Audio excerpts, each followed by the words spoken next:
and good morning to you all. This is Dennis Conley, your Den at the Door. We're here for Sevastopol Charter Cable TV, and we're at the Stotts Farm on this July 3rd morning. A beautiful morning it is. The humidity has dropped. There's a light wind and the sun is shining brilliantly. Here for this annual Door County Sevastopol Dairy Breakfast. The people from around Door County and visitors as well are flocking to this farm to enjoy some of the bountiful aspects of farm life that we know, to view the animals, to see some of the farm practices, and oh yes, to have a wonderful Door County dairy breakfast, something looked forward to for everyone for a long period of time in the summer. This is the July 3rd, the day before our Independence Day, July 4th. We're celebrating the independence of life of the independent family farmer. We're here in a beautiful part of our country to do so. And in so doing, our independence shall be celebrated on a more personal respect. Here we are. Let's go through this dairy breakfast and this visiting to the Stotts Farm. Heard Elvis singing in Sway Street.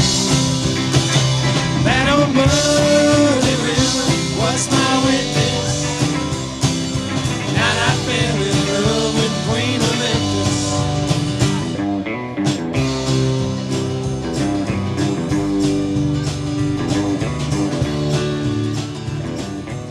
And we're here at one of the features of this dairy breakfast, this celebration of farm life. And we're looking a bit in the past with some of these beautiful Model A Fords lined up here on Country View Road. And we're with Mike Mazurkiewicz. How are correct. you, Mike? I'm fine, thank you. Good. You're looking dapper today. Thank you. When you drive a car like this, you get dapper. That's right. But you're dressed in such contemporary fashion, and yet your car reflects some of our history, some of our past. It sure did. So tell me, Mike, tell me a bit about your Model A, the particulars about it. I know there's a lot of variations. There are. This one particularly is a 1931 Model A Coupe. In front of us is a two-door sedan, another coupe there, and behind us is a Phaeton, what they call a Phaeton. It's a four-door convertible. They're four-cylinder engines, three-speed transmissions. They go between 45 and 50 miles an hour comfortably. Anything over that, you're taking a chance because it's mechanical brakes, and you got to kind of plan ahead before you stop. They get about between 15 and 20 miles to the gallon. So they're quite economical for a small little engine with a little bit heavy of a car. And how long have you had this, Mike? This one in particular one I've had for 3 years, but we've owned 4 of them already. Oh my goodness. Yeah. And so what attracted you to the Model A's to begin with? Well, Henry Ford always was, to me, kind of a hero because he put everybody on wheels with his Model Ts in the old days. And it's just a nice car to get into the hobby because they're more able to get repair parts for them, and they're very dependable. It's not like some of the other X brands, so to speak. So, yeah, So there's Ford, and then there's Brand X. Brand X, yeah. That's right. Yeah, So we don't talk about a real spokesman for the Ford products. It's a beautiful vehicle. Have you done any modifications to modernize it, such as, I know some people, the fuel pumps they'll change out, or water pumps, or that kind of thing? Well, these don't have fuel pumps. It's gravity feed. The gas tank is right in front. And it gravity feeds down to the carburetor. I haven't put anything on the car other than what it was when it was new. Different motor mounts to make the engine a little smoother. It's mounted in rubber before they were mounted right to the frame. But our club here belongs to the Cherryland A's. That's a Door County Model A club. But it's just a fun car. It's a fun car. Beautiful, fun, and reflective of times past. Once again, Henry Ford was one of the instrumental characters in our history. to change not only the manufacturing process, but also bring the common man into a dependable vehicle, to enjoy these roads, to make the farmer's life better by making the farm more accessible, and really changing commerce in America as well. So, Mike, I want to thank you for talking with us, and enjoy this beautiful day and continue to enjoy your Ford and sharing it with us. We appreciate it. Thank you very much. Thank you.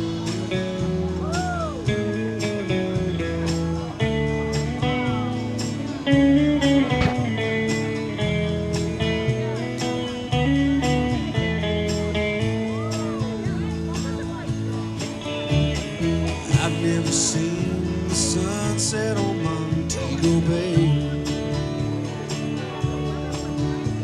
My heart melts when you look at me that way.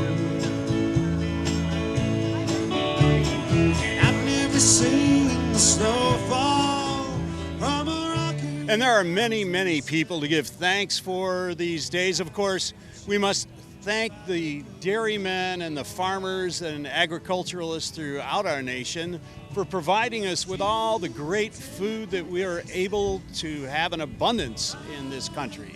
But for this particular event, this FFA Dairy Breakfast, we have many, many people that are listed here on the thank you board to give thanks to for helping sponsor, help organize, and help implement the wonderful event called the Door County Dairy Breakfast, the place where people are able to enter this great event. And we have with us some of the facilitators, the people helping people change their money so they can enjoy today. And your name, sir? Aaron Ash. Aaron, and yours? I'm his sister, Ashley. Hi, Sister Ashley. The AA and the AA, it's a wonderful thing. Are you part of the FFA, Aaron? I was part of Southern Door FFA. Excellent. And so you are here to help implement it, even though we're in Northern Door. Correct. I actually receive a scholarship from Sevastopol FFA, so I come back to help every year. That's wonderful. Where are you going to school? Lakeland College, Wonderful. And what are you studying? criminal justice. Excellent. So you're going to help us with our police force, or? Try to. Oh well, our society always needs that kind of help.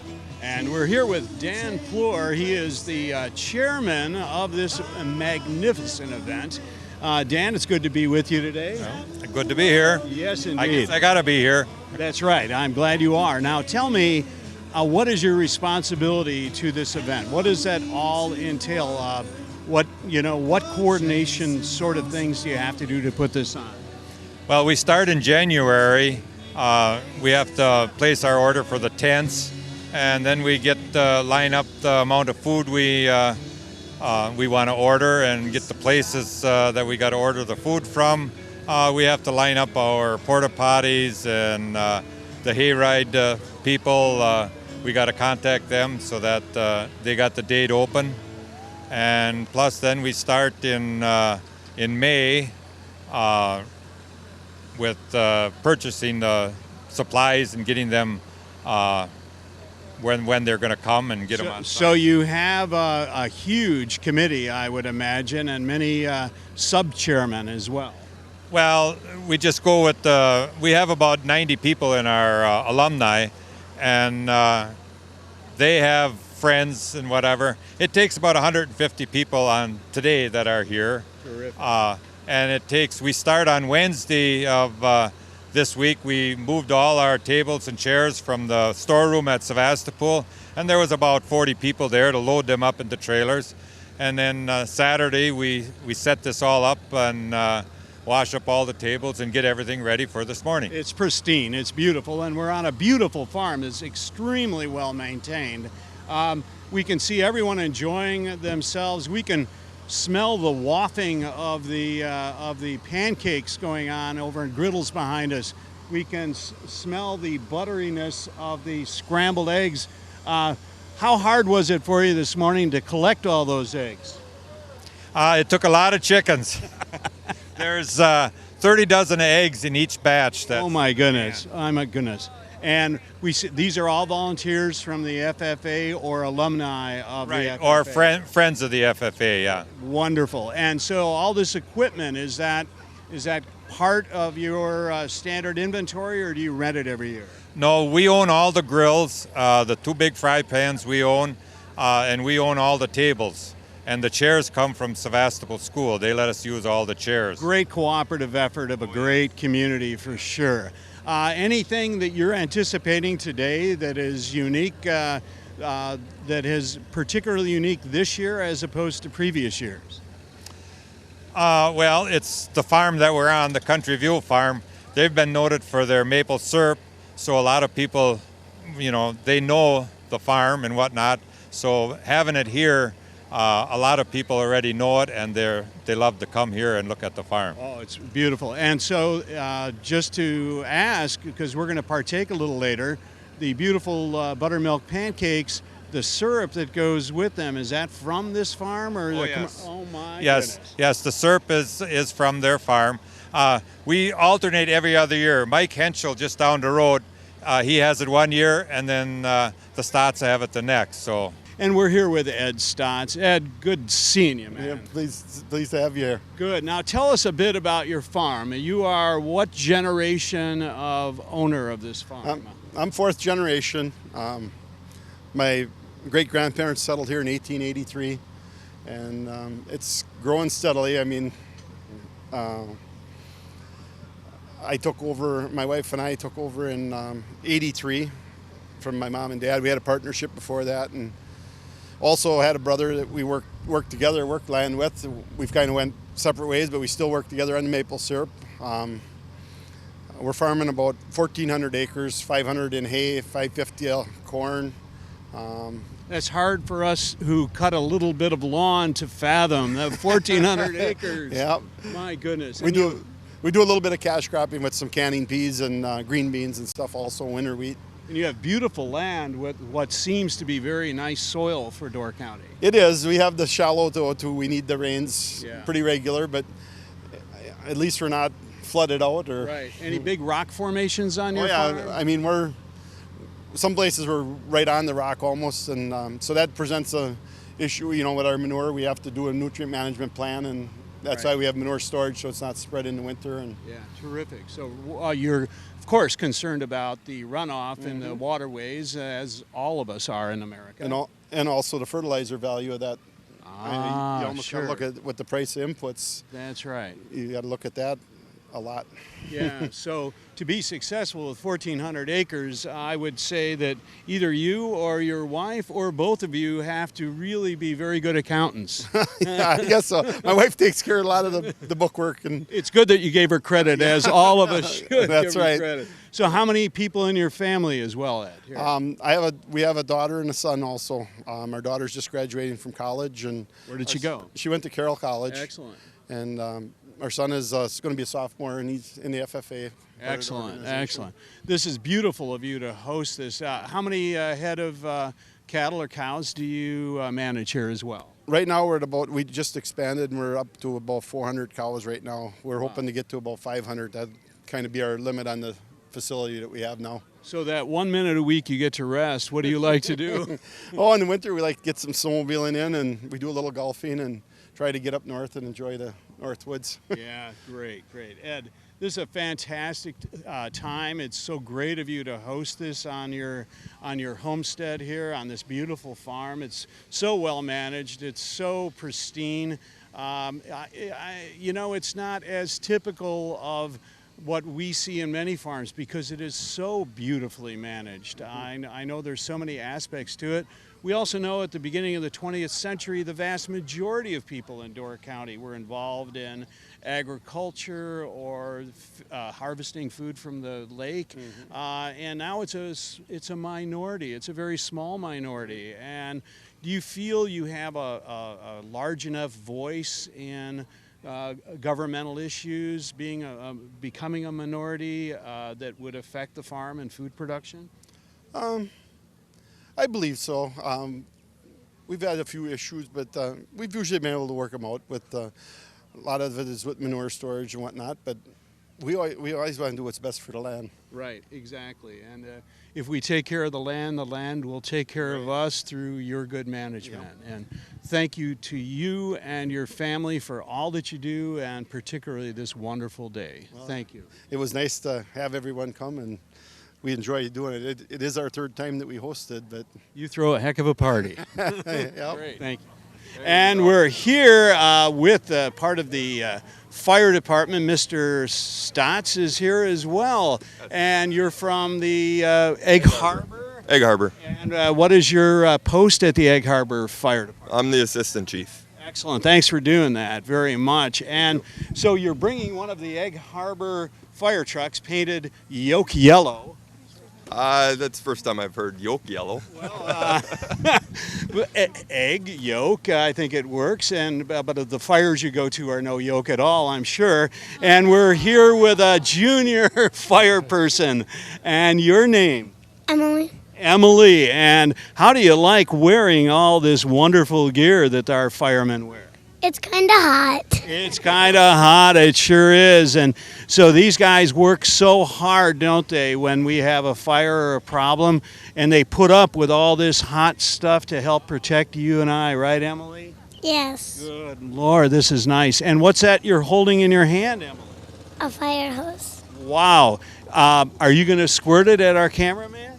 No. No, that's good. And is this your dad behind us? Yes. And your name, sir? Chad. Chad, how are you, Chad? And did you wear that bright shirt just so we could pick you out on camera? Well, I thought it might stand out in a crowd. Yeah, just a little bit, so nobody loses you. Exactly. Because you're carrying the tickets for the day. Yes. Good man, Chad. Thank you. And so do you live locally? Or? Yes, in Sturgeon Bay. Sturgeon Bay, wonderful. Well, what better day could this be? What better community could we have? And what better fire department and representatives of such? And so thank you, Emily. And thank you, Mr. Stotts, and thank you, Chad. Thank you. Enjoy the day. Thanks. Great. I'm Margie Stotts. Hi, Margie, and tell us about the particular qualities of your beautiful maple syrup. Well, our maple syrup is mostly, this would be a medium amber. It's all produced on the farms. Ed and Deb own this farm, and we're in partnership with them. We have a farm just around the corner. We use several different woods. We're on tubing, which is with a vacuum, and then the buckets. So you have a central collection system. Yes, on two of the woods, it is vacuumed to a collection system brought up, and then the other collection system are the buckets that hang on the trees, and you go with a 5-gallon bucket, dump it in, and dump it in a tractor and wagon. So tell me, a half pint of maple syrup is a result of collection of how much sap from a maple It's about tree? 40 to 1. Oh, my goodness. 40 half pints of sap will make you 1 half pint of syrup. And lots of hours and distilling down. And, Correct. And here we have this beautiful product which everyone who comes to Door County should enjoy, should partake of. Vermont claims to have fine maple syrup, but we know that Door County's is the finest. I have one customer that comes back every year. She lives in Vermont, and she takes a case of our quartz back to Vermont with her. That speaks very loudly. does. Yes, indeed. So now's your big chance, guys. This is just going to put you in the films. Ready? And here we are with some FFA egg minders. And your first name? I'm Jessica. Hi, Jessica. Now, how many years have you turned these scrambled eggs? At least 5. 5 years. So are you an expert category? Oh yeah. And is anyone here a novice? I've been doing it for 3 years. Just 3. So 3 and 5, and we're becoming more expert. What do we call these spatulas you're using? We call them trowels. Trowels? Yeah, we flip them with that. And I see. So how many eggs do you put in this huge skillet? About 20 dozen. Only 20 dozen. And who had to collect all these eggs this morning? Well, we went out to the barn and just went crazy. Yeah, a whole crew of egg minders. And the chickens really produced this week, didn't they? Oh yeah, they did. So besides the eggs, do you put any seasoning in your scrambled eggs? We put some salt and pepper. She's actually. Sorry? Chicken booyah! What could be better? The secret of the scrambled eggs here in Door County is good old Belgian chicken booyah. Love it. And I see you're putting it together now in the serving. In most cases, it might be a platter, but in this case, a big bucket. And we have the egg minder collecting that. His official job is egg minder. He kind of shakes it down to compress it so all that can be maintained in this large bucket. And most people use a dustpan at home. Here it's used for egg collection. Does anyone know where this skillet is made? They are no longer being made. They are specially ordered. They used to be from a company down in Manitowoc, and they only made a special number, and you had to pre-order them. So it was a foundry that knew how to do these castings? They had a cast. They have the mold, but they will only make them if they have a certain number of orders. So if you wanted to go down there and say, I want 2 skillets. Like we're having a few people over for breakfast. I'd like 2 of these skillets. Yeah, you're not going to get that. No. So we appreciate what you're doing. And who is the official minder of these skillets then, being such a valuable oddity? The Sevastopol FFA alumni is basically the ones in charge of that. They go into storage. We do lend them out, but they have to be with a coordinator too. Yeah, terrific. We don't let them out without us knowing how to cook on them. So we started now. Your first name, sorry? Dale. Dale. Yeah, hi Dale. And so we started out with just a little oil to help get the skillet ready. Right. The skillet's already hot, and we put some butter in the skillet. Here goes some chopped white onions, I believe. Yep. What was the yellow stuff? Yeah, that was bouillon. That was a dried bouillon. Yep. Oh, I thought it was bouillon. Sorry. I think you're right. All right. And now the diced ham. How many pounds of diced ham? 10 pounds. 10 pounds. Oh my goodness. Here goes the diced ham. And it's searing so nicely, and it's blending. It's blending with the butter and the chicken bouillon or bouillon. Yep. Here comes some eggs. The eggs are streaming in happily. Beautifully collected eggs. They're blending with these big spatulas. They're blending them in. They're scraping it off the bottom, making sure consistency is very imperative. And these people are expert. Here goes a little salt to taste. Perfectly blended, just like the chefs we see on TV. A pinch of salt. There goes a little pepper. Pepper moved in. They're moving around this skillet in a rhythmical. You prefer to move in this sort of clockwise fashion? Yes. Does that work best? The reason is that way you don't miss a spot. Everybody kind of moves at different Well, pace. plus the eggs are collected generally in the morning, so the morning the eggs move best in a clockwise fashion, don't they? Yes. now we're pushing it. Now the roosters know when to crow in the morning. And this man has more of a spiral movement to your action on the eggs. How many years did it take for you to develop that? I've been working 30 years. Only 30 years. Well, we want to thank you for your veteran input, and we can see that some people are chopping it away from the side. Others have pure horizontal movements. Chopping. I noticed just a little bit, but maybe he needs to learn from this spiral action. Look at this. Sort of a perfect serpentine action going on in these eggs. Eggs are starting to congeal. Is there another term when eggs are cooked? Is congealing adequate? Gelling. Jelly. It's turning into gelatinous substance.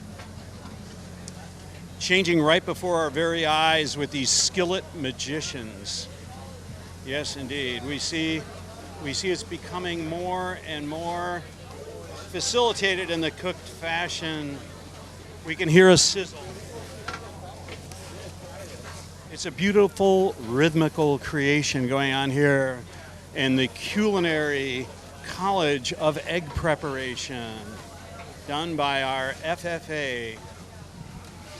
Established 1929, the Sevastopol FFA.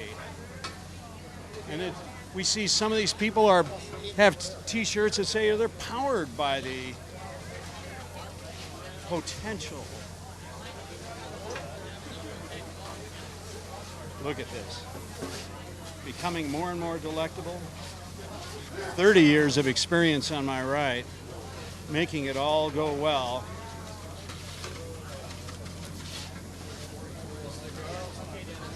And we're here with Sevastopol Public Access TV, and I see that you are one of the professionals here.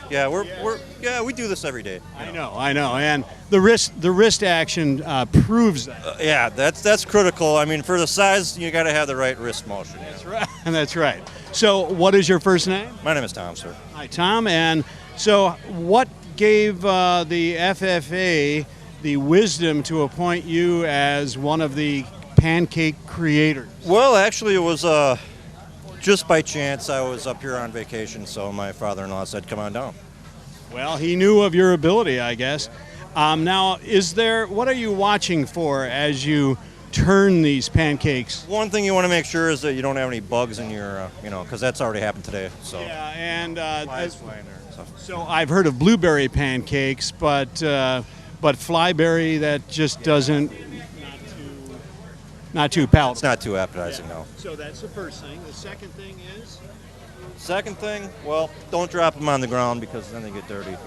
That's happened quite a few times already today. So it is a farm breakfast, but that isn't where we want to go. Right. I mean, you don't want to waste the product. The product goes to the customer. Now the bubbles. Tell me about the significance of the bubble.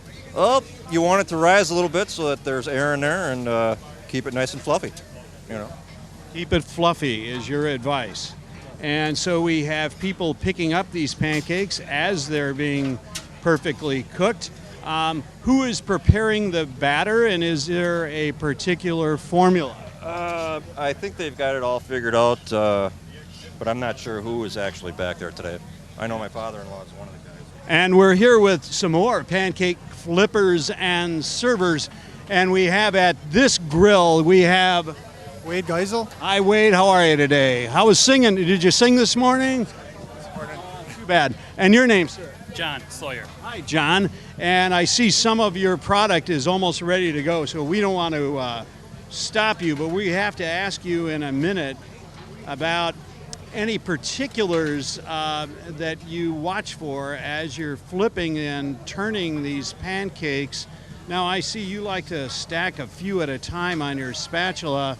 3. I saw 4 as a record. Now, hang on. Let's see if Wade is able to accomplish that record. He is. Wade, don't. Wade, default on that one. As long as they're not burnt, we're doing. Yeah. So, how many minutes do you leave them on the hot griddle? Probably 1 minute. 1 minute each side?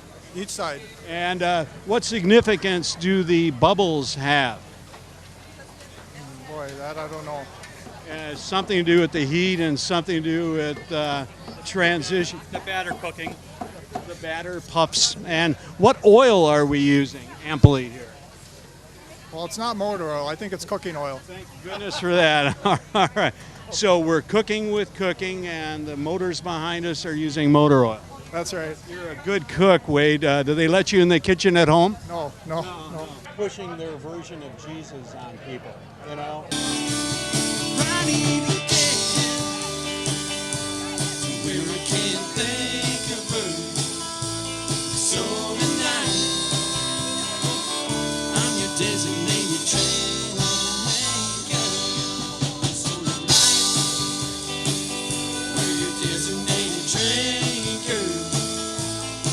Just lost one that wrapped his round the finger.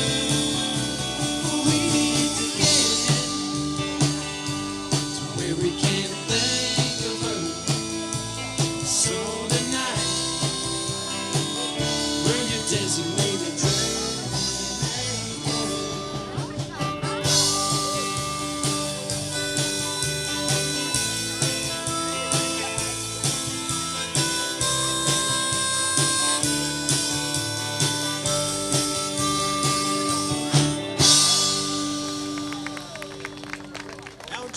George Strait. The importance of knowing that information is cows have to get pregnant on a dairy farm once a year to be able to stay at the party. And that's kind of important. So that level of automation where we keep track of every step and analyze what it means is very important. Very helpful information to the day-to-day operation. How many steps do you, what's good? You know, it's interesting because every cow's number is different. So we're only comparing her to her own record for this time of the day. And if her milk production goes down or she's sick, do you take her out or? Very, very smart question. When Ed walks into the office in the morning, there'll be 2 sheets of paper sitting on the printer. One is a list saying cows to breed today. The other is a list saying, check these cows today, something's wrong, we don't know what. It could be they have a sore foot, it could be they have a tummy ache, it could be a little fever, whatever, but it tells us real early on that there's something not right with that cow in a time frame where it's usually very easy to make her feel better. Each cow in the dairy is wearing a little bracelet, okay, and it's not just a gift to the lady. She gets to wear that, and that identifies her as an individual. And when she comes into the parlor, the stall antenna identifies which cow is at that stall. So we know who we're collecting the milk from, we know the quality of the milk and the quantity of the milk.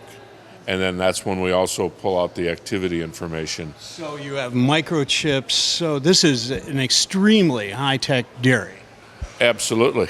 It's in Door County. How could it be any other?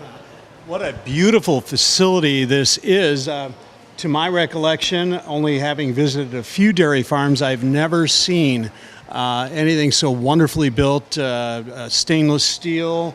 Can you describe some of the other features of this milking parlor? I'd be glad to, thank you. It's a Germania double 16 herringbone milking parlor. It's an all-exit, all stainless steel parlor because the milking parlor is a difficult environment to operate in. It's wet, damp, and corrosive. So stainless steel stands up for years and years and years. Other things rust up.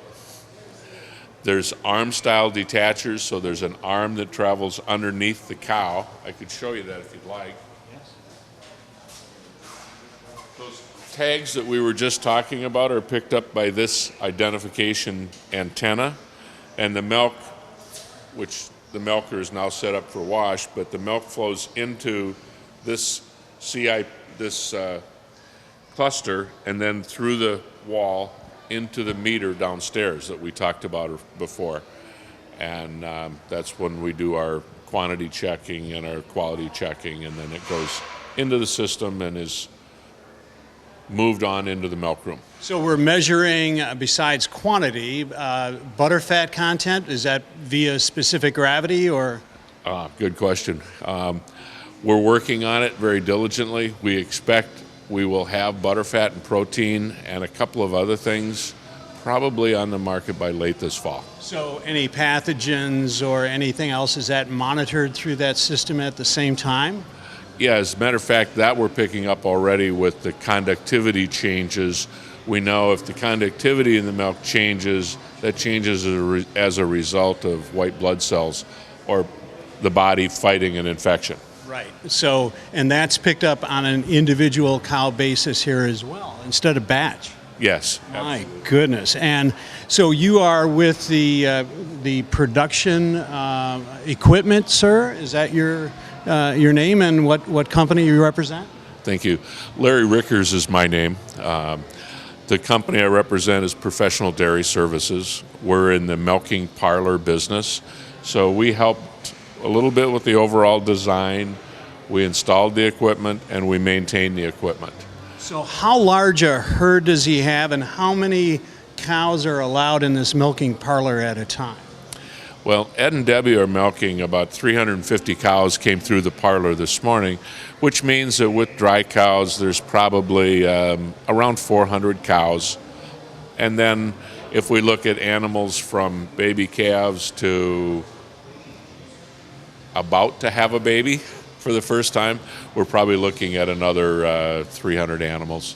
So most of us think of milk in gallons. I think dairymen usually measure the milk in pounds. How does that translate? For us buying a gallon of milk in the grocery store, to how much work goes in, how many pounds of milk before pasteurization is? Well, the equation is about 8.5 pounds of milk equal 1 gallon. Okay? And this herd currently averages about 22,000 pounds of milk per cow per year. The interesting part about that is the state average is only a little over 16,000 pounds. So what do you attribute the great success here at the Stotts Farm? Well, of course, it's got to be our equipment. Yeah, absolutely. It's milk to the last drop and a contented cow. It's management. It's all about keeping the cows content, keeping them healthy, keeping the right mixture of feed in front of them, and then not doing any damage, actually, when you harvest the milk. Beautiful facility. It's really overwhelming to me. It's cleaner than some hospital suites I've been in, and I thank you for talking with us. Yes. Thank you. I had the privilege of selling Ed's dad automatic takeoff units 30 years ago. And those automatic takeoff units were still functioning the day we moved cows into this one. And I told Ed and Debbie as we were having a little celebration that night that after we had uncorked a couple of bottles of champagne, I said, the old units lasted 30 years for you. We've made some nice improvements, so don't worry. And Debbie said, in 30 years, it's not going to be my problem anyway. So we're seeing generational turn. Besides the quality farmers of Door County and America, having people like this gentleman and his company creating these incredible Germania units and these milking parlors help to assure the wonderful quality of food that we're all enjoying and sometimes take for granted. Thank you so much. Thank you.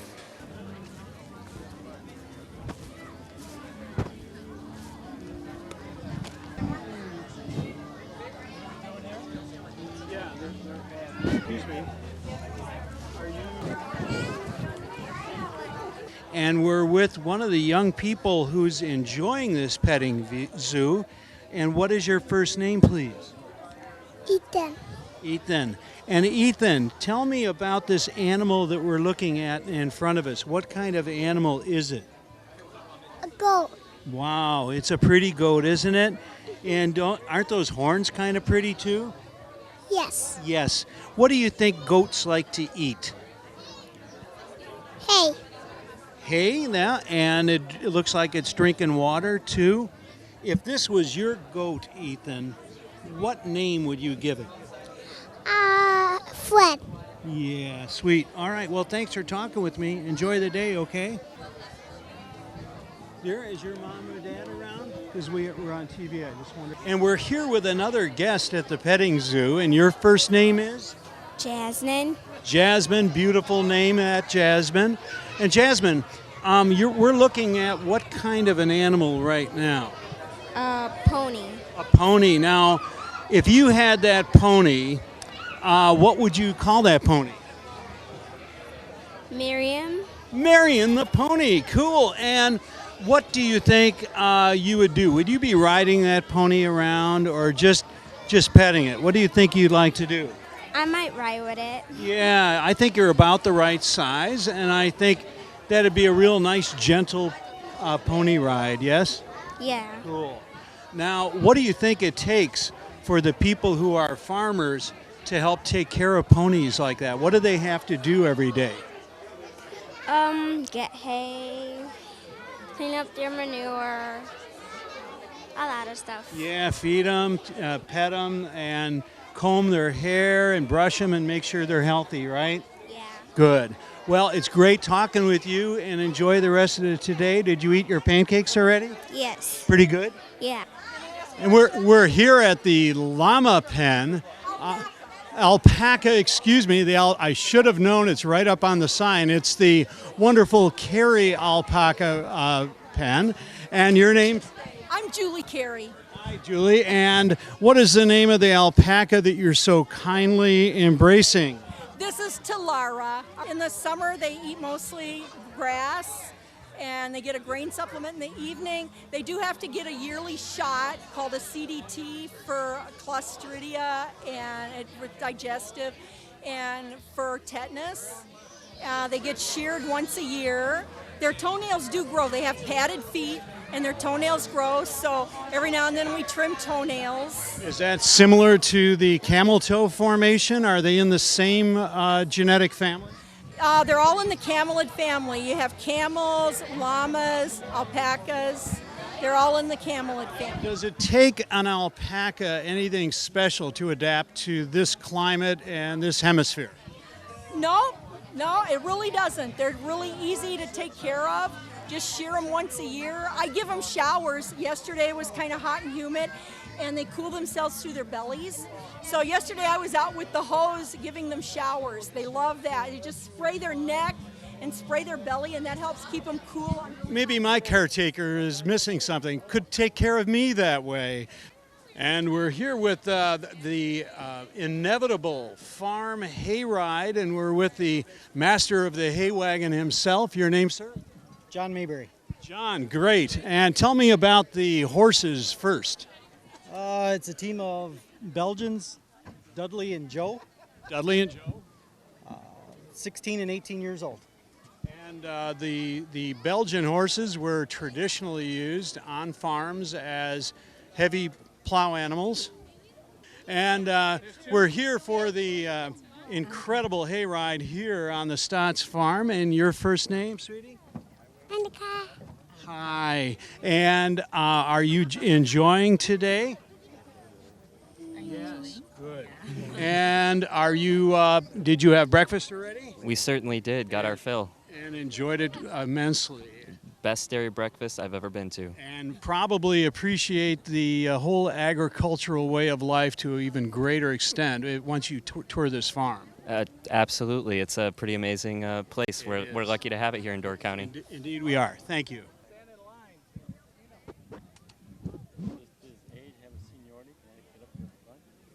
Social gathering place where some cows lie, some stand, and very few tell the truth.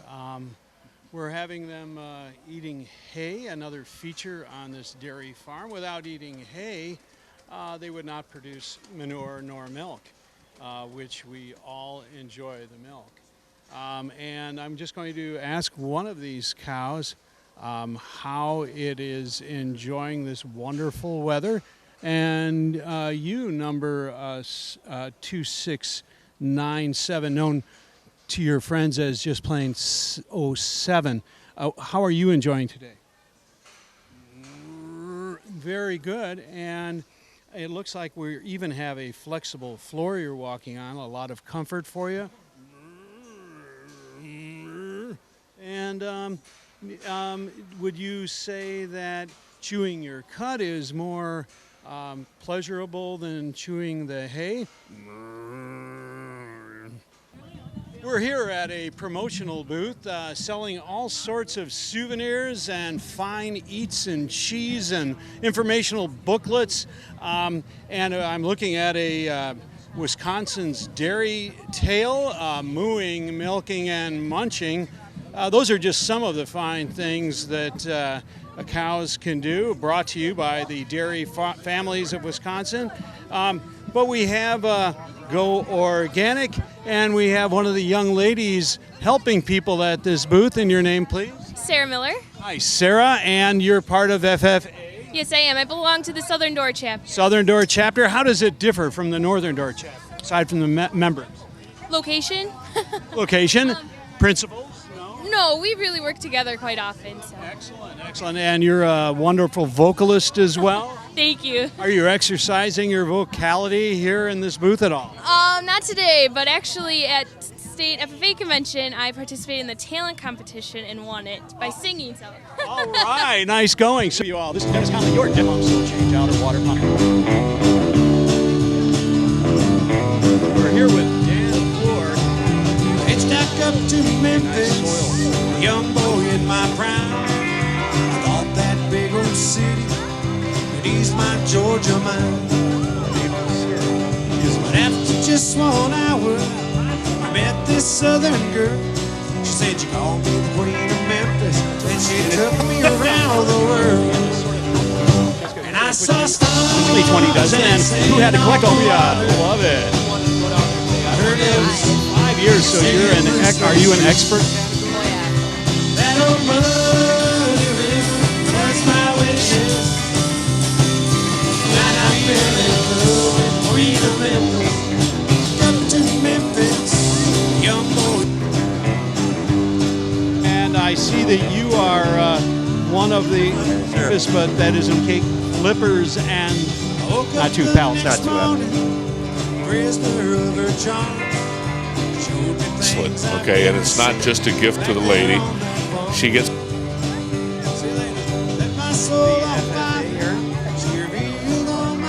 pony ride, yes? Okay. And what would you call that pony?